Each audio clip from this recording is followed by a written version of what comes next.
Good evening all. Ira Epstein of Linn & Associates with your metals market wrap-up, and this is your weekend edition, and this is for Thursday, the 9th of April, 2020, about 6:20 in the evening now. It's been a long day for me. Interesting day. Now remember, on the weekend edition, we look at one monthly chart, and that everything else is weekly because we're trying to wrap up what we're seeing. And it was a shortened week, a 4-day week. I don't think it matters. The volatility is so insane in these markets. What can you do? Gold has come alive because it's watching all the programs worldwide that central banks and governments are throwing at the markets to cushion their economies from COVID-19.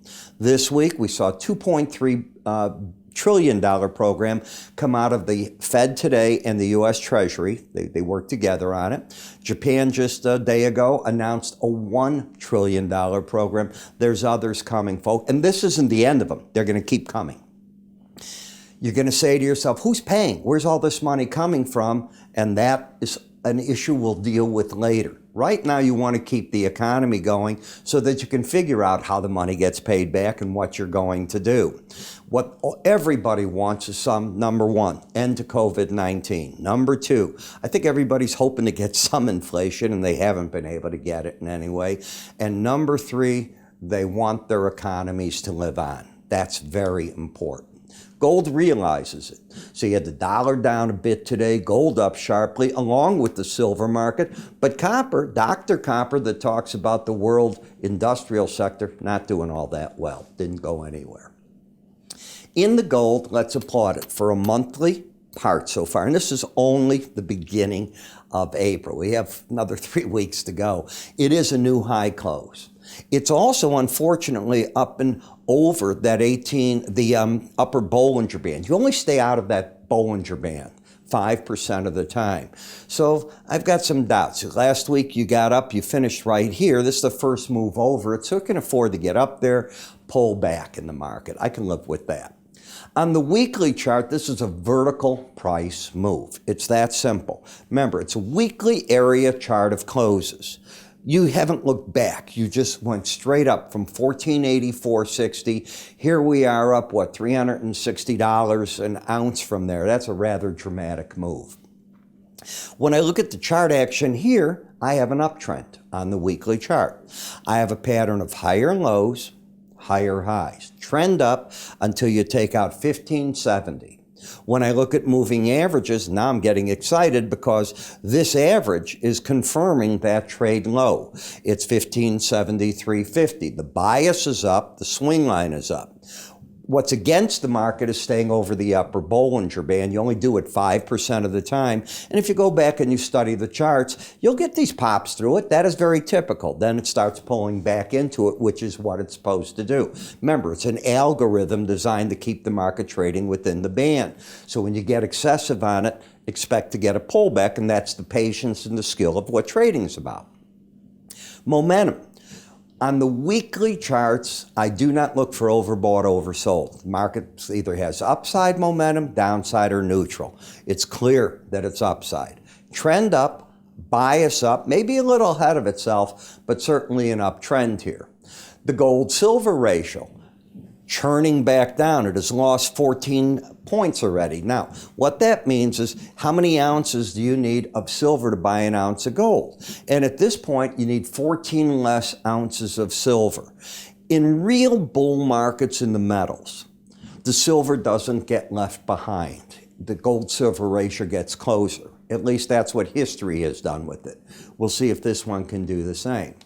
In terms of the silver, you can see it's not as strong a chart as gold. Yes, we have the swing line up, but no, we're under the 18-week average. So what we've done is we finally rallied back to the 100-week average, and that's a near-term resistance. If that gives ground, then look for the 100 at 1676. That's a pretty big move from here. It's almost another 70 cents.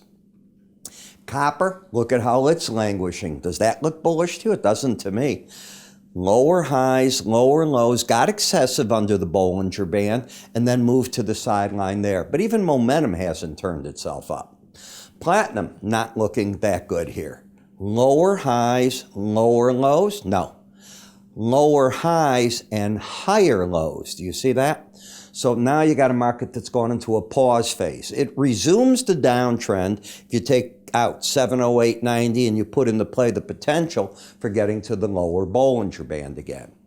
In the dollar index, when I take a look at this, we were very excessive up here, and it's just amazing how markets come back and roost back into these bands. So I teach traders, you don't want to be a buyer over a Bollinger Band or a seller under them.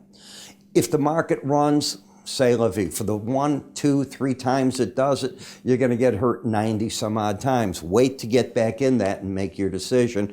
And that's what the market's doing. Now, in the dollar, you can interestingly turn bearish this market if you were to get and close under 98.25 this week. That would take out the 98.39. You'd end up with lower highs and a lower low. So I watch things like that to see where they're all going to figure in.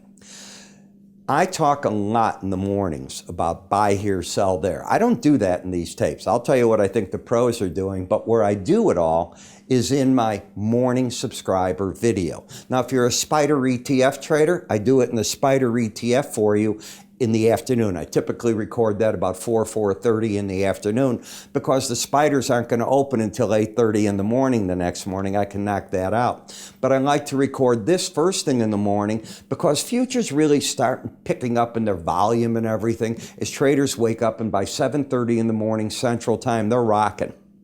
That's when they start moving on you.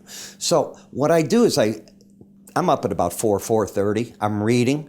By the time I'm through with my coffee in the morning, I'm able to sit down, go into my part. And I don't record a studio like this for that. I go to my computer, record the screen, wear my headsets and everything I need, and I'm talking to you basically. And I'm telling you, this is what I see. That's where it's at. Here's what the copper is doing. Here's what gold is doing. And here's what I'm hearing and watching. I'm giving you that information. Give it a try. $7.95, no commitment. Go to our website under the word research. We'd like to see you subscribe to it. I'm Ira Epstein. You have a great day, and I will talk to you all come Monday. Have a great holiday, everyone.